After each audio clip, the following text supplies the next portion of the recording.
Yo, it's me, Danchou. Welcome back to the Hideout, you guys, and I'm so glad you guys can make it. We are back with the Jujutsu Kaisen chapter discussion, chapter 174. We are now in the Sendai Colony with Yuta, and he is going to work. He's about to fight a cockroacher.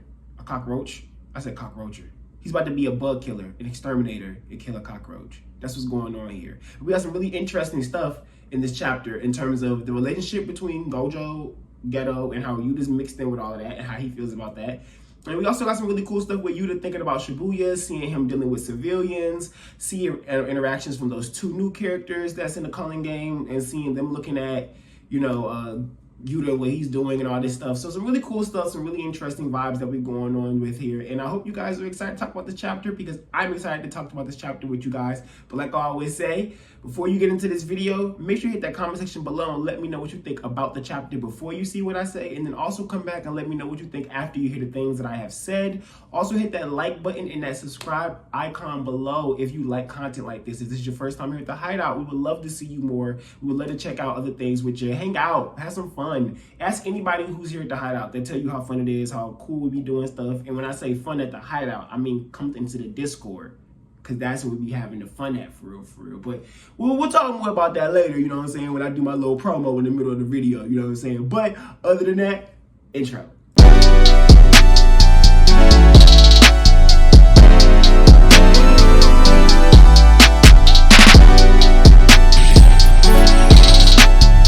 Chapter 174 really felt short and sweet. Everything was super straight to the point. So this review was kind of be like that, really straight to the point, really just covering the things that we seen and just talking about how I felt about those things. So first and foremost, when we start this chapter off, we have those two new characters, thinking about, not thinking, but we have one of the new characters, the dude with the hair or whatever, telling his Kogane to show who's gotten those points recently.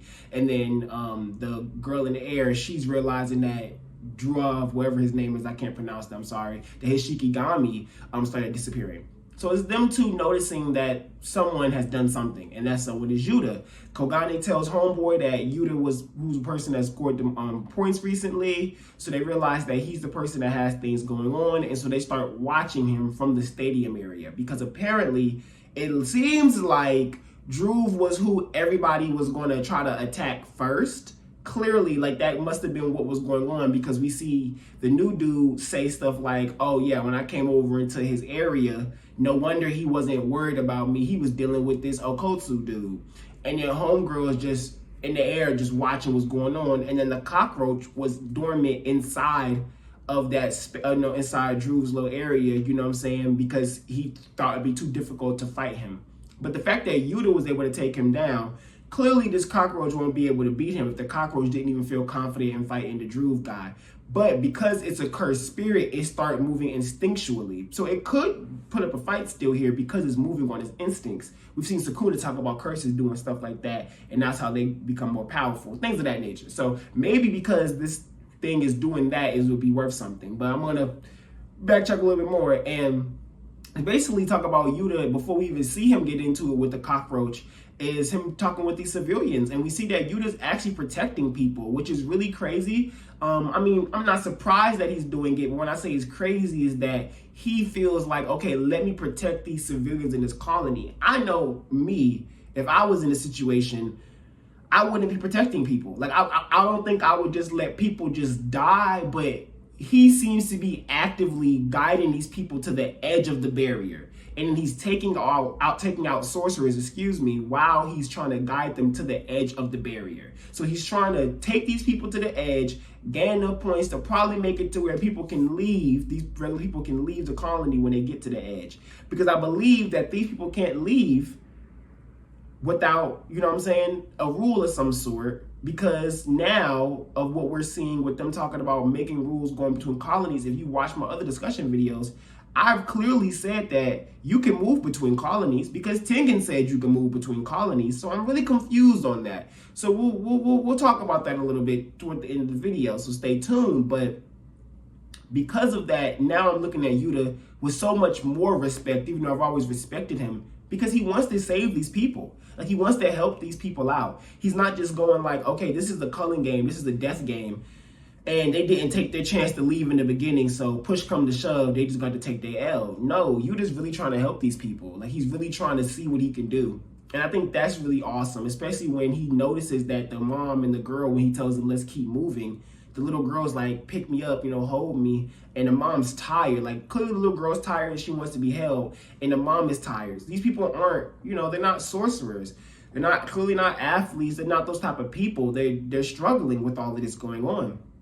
They probably them type of people that, because, what I want to say, the type of people who probably were just skeptical of all of this cursed energy stuff anyway, because they probably was told, hey, by Kenjaku, like we seen with Yuji's old friend, you want to leave now or nah? And they probably said, this is probably some BS dream. And so they probably thought, oh, I'm not paying attention to this, and now they're in this death game, and now they luckily being helped out by Yuta, and hopefully as many of these people can survive. When we see that he tries to tell them, okay, we'll rest here, then the cockroach comes. He senses that, so Yuta tells the people, oh, run inside the stadium, hurry. So the stadium now is clear, because that's where Drew's territory was at. So now he knows, okay, y'all go hide in the stadium, be safe. I'll deal with the cockroach. The other two people, they clearly don't seem to really care about just killing civilians. We don't know what their motives really are, but they don't really seem to care about killing civilians. Because I feel like we would have been seeing them say, okay, let me go get these civilians while he's distracted. They really probably just want to see what Yuta's about, and they probably just want to beat him. That's where I'm kind of thinking this is going. But continuing on, he tells them go inside, then these cockroaches, a wave of these roaches start coming, and it's this one regular guy running. And Yuta thinks to himself, one person, I can save him. So then he goes in trying to save him. He jumps over, and he's trying to jump over all the cockroaches to grab the dude and pull him out. As Yuta grabs him, the cockroaches get his whole lower side. Okay, so there's nothing Yuta can do. He's pissed about that, and then the cockroaches like explode dude's blood, and the blood attacks him on some blood manipulation stuff.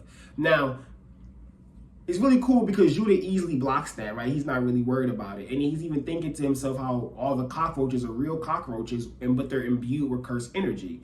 You know what I'm saying? So basically, what it's looking like is that this cockroach guy, like I said, with parthenogenesis, he can create more real cockroaches by letting the other cockroaches eat people. So he ate dude, he could make more, but he's hungry right now. He hasn't eaten in a while. So he's trying to eat all of those people, hence why he sent all the cockroaches at them. So apparently those cockroaches eating fills him up. So he's connected to every single one of those cockroaches, which is like insane. No wonder he's a special grade. Like, you know what I'm saying? Really, really, really insane stuff. And I'm wondering what type of life longevity he's going to have. But the fact that he's a cockroach, right, is really interesting because I want to know what Gege is going to play on with how cockroaches just don't die easy. You know what I'm saying? Like, they just don't. Like, real life, they do not die easy, which is probably why I got the curse tool that it has. But we'll get more into that. So then Yuta pretty much pissed about that. He tells Rika, knock down the bridge. That way, none of the roaches can push through and eat those people. When the bridge falls down, mind you, Rika looks really cool. Like, really, really cool nowadays. But when the bridge breaks down, it smashes all of those roaches. But those roaches literally was able to turn the blood from them being smashed into an attack.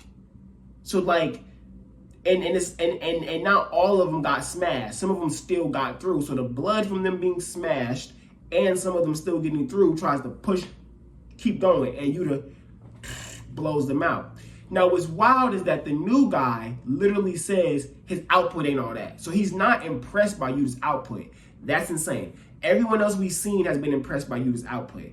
Everyone. Everyone else has been like, yo, how is he shooting out cursed energy like that, right? This guy's not that impressed, which means Homeboy really must be blowing out cannons. Like, he really must be just, like, the amount of cursed energy he's going to be able to shoot is going to be crazy. But what shakes him and Homegirl flying is the fact that Yuta's cursed energy is bottomless, right? So there's not a limit to how much he can just throw out. You get what I'm saying? Now, it's seemingly bottomless. There is really a limit. He said it himself when fighting Yuji. He can run out of cursed energy. He's not like Gojo, where it keeps refreshing him, right? But it is somewhat bottomless, right? It's so much he can pull from. When is he gonna run out?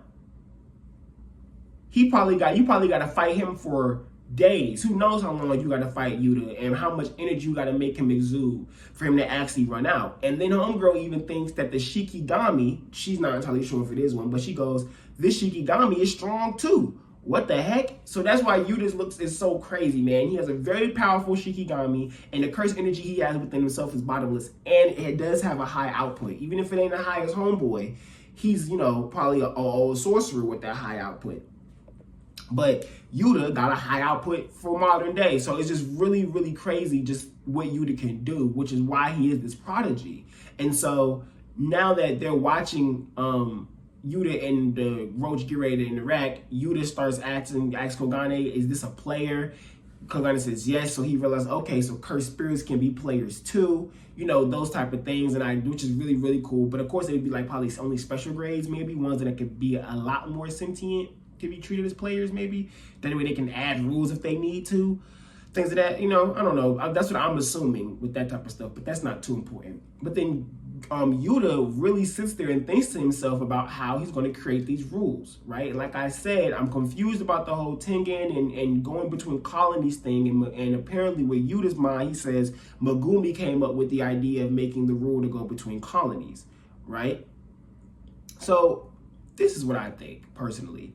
I think Megumi's leading everything. Like, I think Megumi is leading everyone's motives, everyone's moves. Like, he helped tell everyone what they should do while they're in their colony doing what they're doing. So Yuta thinks to himself that Shibuya has done too much to people. Like, he's really thinking to himself, Shibuya has, like, mentally strained everyone and physically strained everyone. And since he wasn't there, you can tell he's trying to take on as much responsibility as he can for not being there. You know what I'm saying? And he literally says that they can't take this anymore. And then he starts thinking about Gojo and even goes, I'm not going to let Sensei kill his best friend again. I will kill Kenjaku. You know what I'm saying? I'll get the 400 points. I'll do it myself. And I think that is so beautiful because Yuta could hate Geto and have every reason to. Like really Yuta could have every reason to hate Geto and not even care about his relationship with Gojo. But that's not the case. Gojo is so important to Yuta. His sensei is so important to him that he's not putting his sensei through that again. Everyone else in the Angst JJK community is all like, I can't wait for Kenjaku versus Gojo because how deep that's going to be and what the conversation be before they actually fight. And maybe Geto will come back or something like that, right? But Yuta doesn't even want them to meet. Like, Yuta's like, no, I'm going to handle this. I don't even want Sensei going through this. Like, I don't even want Sensei having to experience this anymore. Like, I don't even want this to be on his radar anymore. And that's love. You know? That's love. He's not thinking to himself, yeah, let's let Gojo go be mad and get his revenge. No, he's like, no, why would I want my sensei to have to kill his best friend again? Even if he knows it's not his best friend. Even if he knows his body's being taken, I'm going to handle that. I'm going to take care of that. You know what I'm saying? And that to me, that's just, it's Gege showing you that these character relationships are so important without them making it some ooey slice of life or thingy like that. It's just what it is. This real world, these Jujutsu sorcerers, this is what it is. And this is how you show that these characters care about each other and care about relationships that they have with each other and things like that. And as a final note for this chapter is, like I said, the cockroach and that sword. Because cockroaches, in real life don't die that easy, and now it has a cursed tool that's in between life and death. They're mixing life and death. So it probably is going to be able to steal life from who it hits and give life back to the roach. He's not going to be able to, just some type of play on how roaches just don't die easy. They can survive a week with no head. You know what I'm saying? So it's that type of stuff that I think Gege is trying to work with when summoning this cursed tool. We'll have to see what more this cursed tool does. Gege never misses with making these cursed tools. They always look incredibly cool. It's just awesome seeing the way that Gege does these things. It's just really cool. It's so Togashi like too. That curse too reminds me of Yu Yu Hakusho a lot. It reminds me of Yu Yu Hakusho a lot. So it's really awesome. That's why I kind of got this on. But that's pretty much it for this chapter. Very short, very sweet. Going through, getting things done, handling all this stuff. And I hope you guys enjoyed the things I had to say here. Like I said in the beginning, let me know what you think about the chapter and about this discussion down below in the comment section. If it's your first time here, please hit that subscribe button and hit that bell icon. I know it's like 3 times I said in the video, but I hope you guys really do that. And you tune back in with the Hideout and hang out with us. And we're also on Discord. So come check me out on Discord. Everybody's in there talking all the time. We check out leaks. We talk about the chapter every single time they come out. Everybody just likes having fun. We play idle games in there. It's a lot, a lot that we do. So I hope you come and tune into the Hideout. But like I always say, it is me, Danchou. Then we'll come back to the Hideout. Peace.